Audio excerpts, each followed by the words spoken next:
എനിയഗ്രാം തൊഴിലിടങ്ങളിൽ ജീവിതം സർഗാത്മകമാകുന്നതിലെ പ്രധാന ഘടകമാണ് നാം ജോലി ചെയ്യുന്ന സ്ഥലങ്ങളിൽ നിന്ന് ലഭിക്കുന്ന സംതൃപ്തി.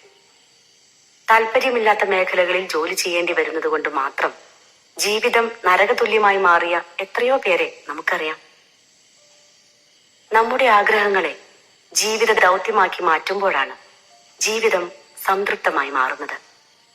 ജന്മവാസന പോലെ ചെറുപ്പകാലം മുതൽ തന്നെ നാം പല ആഗ്രഹങ്ങളും മനസ്സിൽ കൊണ്ടു നടക്കാറുണ്ടല്ലോ. ഡ്രൈവർ ആകണം, യാത്ര ചെയ്യണം, പോലീസ് ആവണം, എഴുത്തുകാരനാവണം, സിനിമാ നടനാവണം, കച്ചവടക്കാരനാവണം, നീന്തൽക്കാരനാവണം, സ്പോർട്സ് താരമാവണം എന്നിങ്ങനെ എന്തൊക്കെ ആഗ്രഹങ്ങളാണ് നമ്മുടെ മനസ്സിൽ നിറയാറുള്ളത്. അതാണ് നമ്മുടെ പാഷൻ. വാട്ട് യു ലവ് എന്ന കാറ്റഗറിയിൽ നമുക്കതിനെ പെടുത്താം. നാം ആഗ്രഹിക്കുന്ന കാര്യങ്ങളെല്ലാം നിറവേറ്റാനാവില്ല എന്നതാണല്ലോ ജീവിതാനുഭവം. സ്വപ്നങ്ങൾക്കെല്ലാം ചിറകുമുളച്ചെങ്കിൽ സ്വർഗം ഭൂമിയിൽ വന്നേനെ എന്ന ഒരു ചലച്ചിത്രഗാനം ഓർമ്മയില്ലേ? ഈ പരിമിതി മറികടക്കാനായി നമ്മുടെ ആഗ്രഹങ്ങളിൽ നിന്ന് നമുക്ക് സജീവമാകാൻ കഴിയുന്ന അല്ലെങ്കിൽ നമുക്ക് നിറവേറ്റാൻ കഴിയുമെന്ന് തോന്നുന്ന ആഗ്രഹങ്ങളെ എടുത്തു മാറ്റി നോക്കൂ. വാട്ട് ആർ യു ഗുഡ് ആറ്റ് എന്ന വിഭാഗത്തിലേക്ക് നമുക്കതിനെ മാറ്റാം. നമുക്ക് നിറവേറ്റാനാവുന്ന മോഹങ്ങളെ താലോലിച്ചതുകൊണ്ട് മാത്രം ജീവിക്കാനാകുമോ? ഈ മോഹങ്ങളിൽ ചിലതിനെ നമുക്ക് എന്തെങ്കിലും സാമ്പത്തിക വരുമാനം ഉണ്ടാക്കുന്ന തലത്തിലേക്ക് മാറ്റിയാലേ നമുക്ക് പരാശ്രയം കൂടാതെ ജീവിക്കാനാകൂ. അതായത് നമ്മുടെ പാഷനെ പ്രൊഫഷനാക്കി മാറ്റണമെന്ന് ചുരുക്കം. ഇങ്ങനെ നാം തിരഞ്ഞെടുക്കുന്ന തൊഴിലിനെ നമുക്ക് what you can be paid for എന്ന വിഭാഗത്തിലേക്ക് മാറ്റാം. നാം തൊഴിലെടുക്കുന്നത് കൊണ്ടുള്ള പ്രയോജനം നമുക്ക് മാത്രമായി പരിമിതപ്പെടുത്തരുതല്ലോ. അവനവൻ ആത്മസുഖത്തിന് ആചരിക്കുന്നത് അവരന് സുഖത്തിനായി വരണമെന്നാണ് ആത്മോപദേശ ശതകത്തിൽ ശ്രീനാരായണ ഗുരു ഉദ്ബോധിപ്പിക്കുന്നത്. നമ്മുടെ ജോലി മറ്റുള്ളവർക്ക് കൂടി പ്രയോജനപ്പെടുമ്പോൾ അത് വൊക്കേഷനായി മാറും. നമുക്കിതിനെ വാട്ട് ദ വേൾഡ് നീഡ്സ് എന്ന മേഖലയിൽ പെടുത്താം. നമ്മുടെ പാഷനെ വൊക്കേഷൻ വരെ എത്തിച്ചതുകൊണ്ടും നമുക്ക് പരിപൂർണ സംതൃപ്തി ലഭിക്കാൻ പോകുന്നില്ല. തൊഴിലിടങ്ങളിലെ ജീവിതവും കുടുംബത്തിലെ ജീവിതവും തമ്മിൽ ഒരു സമഞ്ജസ സമ്മേളനം നടക്കുമ്പോഴേ ജീവിതത്തിൽ സംതൃപ്തി കൈവരും. സത്യസന്ധമായും ആത്മാർത്ഥമായും ഓഫീസിൽ ജോലി ചെയ്യുന്ന ചിലരെ കണ്ടിട്ടില്ലേ? അവർ ഓഫീസ് വിട്ട് വീട്ടിലെത്തിയാലും ഓഫീസിലെ കാര്യം തന്നെയായിരിക്കും മനസ്സിലും പ്രവൃത്തിയിലും. ജോലിയുടെ പിരിമുറുക്കം മൂലം പലരുടെയും കുടുംബജീവിതം താളം തെറ്റിയ പല അനുഭവങ്ങളുമുണ്ട്. മറിച്ച് കുടുംബ പ്രശ്നങ്ങൾ മൂലം തൊഴിൽ മേഖലയിൽ നീതി പുലർത്താൻ കഴിയാത്തവരുമുണ്ട്. ഇത് ഒഴിവാക്കി ജോലിയും ജീവിതവും തമ്മിൽ സർഗാത്മകമായ ഒരു താളവും ലയവും കൈവരുത്തുമ്പോൾ അത് നമ്മുടെ മിഷൻ ആയി. പാഷനെ മിഷനാക്കി മാറ്റുമ്പോഴാണ് ജീവിതം സംതൃപ്തമാവുന്നത്.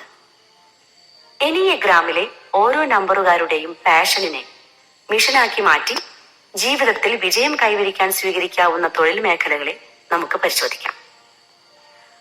മൂല്യാധിഷ്ഠിതമായ ഒരു ലോകവ്യവസ്ഥ സ്വപ്നം കാണുകയും അനീതികൾക്കെതിരെ രോഷം കൊള്ളുകയും ചെയ്യുന്ന ഒന്നാം നമ്പറുകാർക്ക് സജീവമാകാൻ കഴിയുന്നത് മൂല്യബോധവും ലക്ഷ്യബോധവും ദൃഢനിശ്ചയവും പ്രതിഫലിക്കുന്ന മേഖലകളായ നീതിന്യായം, വിദ്യാഭ്യാസം, സാമൂഹ്യനീതി, മൂല്യാധിഷ്ഠിത രാഷ്ട്രീയം തുടങ്ങിയവയിലായിരിക്കും.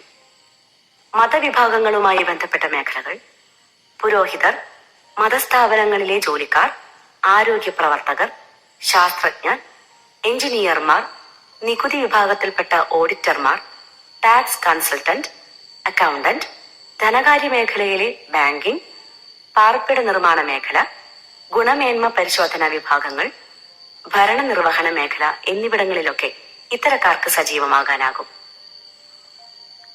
പരോപകാരികളും മറ്റുള്ളവരോട് കരുണയും അനുകമ്പയും കാണിക്കുന്ന നിസ്വാർത്ഥമതികളായ രണ്ടാം നമ്പറുകാർക്ക് കൂടുതൽ സജീവമാകാൻ കഴിയുക സേവന മേഖലകളിലാണ്. ആരോഗ്യരംഗത്ത് nurse, pharmacist, therapist, medical staff, psychologist എന്നിവരായും വിദ്യാഭ്യാസ മേഖലകളിൽ പ്രത്യേക പരിഗണന അർഹിക്കുന്നവർക്കും കിടപ്പ് രോഗികൾ, മാരക രോഗം ബാധിച്ചവർ എന്നിവർക്കുമുള്ള പരിചരണ മേഖലകളിലും ഇവർ വെട്ടിത്തിളങ്ങും. സേവന മേഖല ഭക്ഷ്യവിതരണ മേഖല, റിസപ്ഷനിസ്റ്റ്, റിലേഷൻഷിപ്പ് മാനേജർ, ജനപ്രതിനിധികൾ, ഗവൺമെന്റ് ഇതര സംഘടനാ ഭാരവാഹികൾ എന്നീ മേഖലകളിലും ഇവർക്ക് കരുത്ത് തെളിയിക്കാനാവും. ഊർജ്ജസ്വലരും ചിട്ടയായ പദ്ധതികളിലൂടെ ലക്ഷ്യകേന്ദ്രീകൃതമായി പ്രവർത്തിക്കുന്നവരുമായ 3-ാം നമ്പറുകാർക്ക് ബിസിനസ് മേഖലയിൽ മാനേജർ മുതൽ ഓഫീസ് സ്റ്റാഫ് വരെയുള്ളവരായും, ഡോക്ടർമാർ, വക്കീലന്മാർ, സ്വന്തമായ വീക്ഷണവും നയപരിപാടികളുമുള്ള രാഷ്ട്രീയ നേതാക്കൾ, നയരൂപീകരണ സമിതി അംഗങ്ങൾ, മാർക്കറ്റിംഗ്, വിപണന രംഗം, മാനസിക വിഭവശേഷി വികസന മേഖലകൾ, പബ്ലിക് റിലേഷൻസ് ഓഫീസർമാർ, പരിശീലകർ, മോട്ടിവേഷൻ സ്പീക്കർ തുടങ്ങിയ മേഖലകളിലെല്ലാം മെച്ചപ്പെട്ട പ്രകടനം കാഴ്ചവെക്കാനാവും. 4-ാം നമ്പറിലെ കലാകാരന്മാർക്ക് സർഗാത്മകതയും സ്വയം പ്രകാശനത്തിന് അവസരമുള്ളതുമായ മേഖലകളായ അഭിനേതാക്കൾ, സംഗീതജ്ഞന്മാർ, ഡാൻസർമാർ, എഴുത്തുകാർ, ഗവേഷകന്മാർ, പത്രപ്രവർത്തകർ, പാഠ്യപദ്ധതി രൂപീകരണ മേഖലയിലുള്ളവരുമൊക്കെയായി കരുത്ത് തെളിയിക്കാനാവും. ഗ്രാഫിക് ഡിസൈനർമാർ, അനിമേഷൻ ചെയ്യുന്നവർ, ഫാഷൻ ഡിസൈനർമാർ, ലാൻഡ്സ്കേപ്പ് ഡിസൈനർമാർ, അധ്യാപകർ, പാരമ്പര്യ ചികിത്സകർ, യോഗാചാര്യന്മാർ, സാമൂഹ്യ നീതി വിഭാഗം എന്നിവയും ഇവരുടെ ഇഷ്ടമേഖലകളായിരിക്കും. സാങ്കേതിക രംഗത്ത് വളരെയേറെ മികവ് പുലർത്തുന്ന 5-ാം നമ്പറുകാർക്ക് കമ്പ്യൂട്ടർ മേഖലയിൽ സോഫ്റ്റ്വെയർ, ഹാർഡ്വെയർ എഞ്ചിനീയർമാർ, സാങ്കേതിക വിദ്യാഭ്യാസ രംഗത്തെ ട്യൂട്ടർമാർ, പദ്ധതി രൂപീകരണ മേഖലയിലെ ജോലിക്കാർ, ആർക്കിടെക്റ്റുകാർ, ഗണിതശാസ്ത്ര, വാന നിരീക്ഷണ മേഖലകളിലെല്ലാം ശോഭിക്കാനാകും.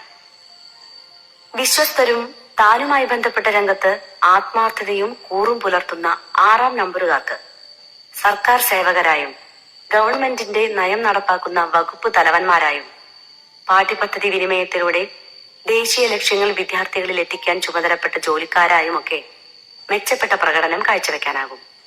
വിവിധ മേഖലകളിലെ ഗുണനിലവാരം ഉറപ്പുവരുത്തുന്ന ഉദ്യോഗസ്ഥൻ, ഓഡിറ്റർമാർ, പ്രോജക്ട് മാനേജർമാർ, പോലീസ്, പട്ടാളം തുടങ്ങി രാജ്യരക്ഷയുമായി ബന്ധപ്പെട്ട മേഖലകൾ എന്നിവിടങ്ങളിലൊക്കെ ഇവർക്ക് മികവ് പുലർത്താനാവും.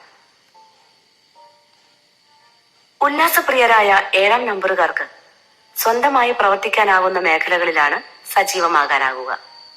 മാർക്കറ്റിംഗ്, വിപണന രംഗങ്ങൾ, സോഷ്യൽ മീഡിയ, പത്രപ്രവർത്തനം, റേഡിയോ, TV അവതാരകർ എന്നീ മേഖലകളിൽ ഇവർക്ക് തിളങ്ങാനാവും. ടൂറിസ്റ്റ് ഗൈഡുകൾ, റിസപ്ഷനിസ്റ്റ്, യാത്രാ ബ്ലോഗ് തയ്യാറാക്കുന്നവർ, പരിഭാഷകർ, കുട്ടികളുമായി ഇടപെടുന്ന മേഖലകളായ നഴ്സറി ടീച്ചർമാർ, ശിശുപാലകർ, ഹോസ്റ്റലുകളിലെ വാർഡന്മാർ, പീഡിയാട്രീഷ്യന്മാർ, കുട്ടികളുടെ കൗൺസിലർമാർ തുടങ്ങിയ മേഖലകളും ഇവർക്കിണങ്ങിയവയാണ്. മറ്റുള്ളവരുടെ മേൽ ആധിപത്യം സ്ഥാപിക്കാൻ വെമ്പുന്നവരും ഭോഗാസക്തിയും അധികാരമോഹവും സാഹസികതയും കൈമുതലായുള്ളവരുമായ 8-ാം നമ്പറുകാർക്ക് സർക്കാർ തലങ്ങളിലെ വകുപ്പ് മേധാവികൾ, സംരംഭകർ, കമ്പനി മാനേജർമാർ എന്നിവരായും, കൗശലശാലിയായ രാഷ്ട്രീയക്കാർ, രാഷ്ട്രീയത്തിലെ കിങ് മേക്കർമാർ, സംരംഭകത്വ പരിശീലകർ, മോട്ടിവേഷൻ ട്രെയിനർമാർ എന്നിവരായും സജീവമായി പ്രവർത്തിക്കാനാവും. മിലിറ്ററി ക്യാപ്റ്റന്മാർ, പോലീസ് ഓഫീസർമാർ, സുരക്ഷാ സേനാ തലവന്മാർ തുടങ്ങിയ രംഗങ്ങളിൽ വെട്ടിത്തിളങ്ങുന്നവരാവും ഇവർ. സമാധാനപ്രിയരായ 9-ാം നമ്പറുകാർക്ക് തന്ത്രപ്രധാനമായ മേഖലകളിലാണ് ഏറെ സജീവമാകാനാവുക. വ്യവസായ മേഖല, ബിസിനസ് മേഖല, സർക്കാർ ഏജൻസികൾ, സംഘടനാപരമായ നേതൃത്വങ്ങൾ, വ്യത്യസ്ത അഭിപ്രായഗതിക്കാരെ യോജിപ്പിച്ചു നിർത്താനും ക്ഷമയോടെയും പക്വതയോടെയും പ്രശ്നങ്ങൾ പരിഹരിക്കത്തക്ക വിധം കമ്മ്യൂണിറ്റി ഓർഗനൈസർമാർ, ആരോഗ്യ സ്ഥാപനങ്ങളുടെ തലവന്മാർ, കൃഷിയിടങ്ങൾ സജ്ജീകരിക്കൽ, ലാൻഡ്സ്കേപ്പുകൾ തയ്യാറാക്കൽ, നിർമ്മാണ പ്രവർത്തനങ്ങൾ തുടങ്ങി വാതിൽപ്പുറ ജോലികൾ കൈകാര്യം ചെയ്യാനും ഇവർ വിദഗ്ധരായിരിക്കും.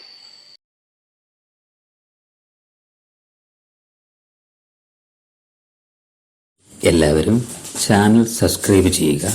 വീഡിയോ ഇഷ്ടമായെങ്കിൽ ലൈക്ക് ചെയ്യുക, കമൻറ്റ് ചെയ്യുക, ഷെയർ ചെയ്യുക. അടുത്ത ഭാഗം ഉടൻ ഉണ്ടായിരിക്കുന്നതാണ്. താങ്ക്സ്.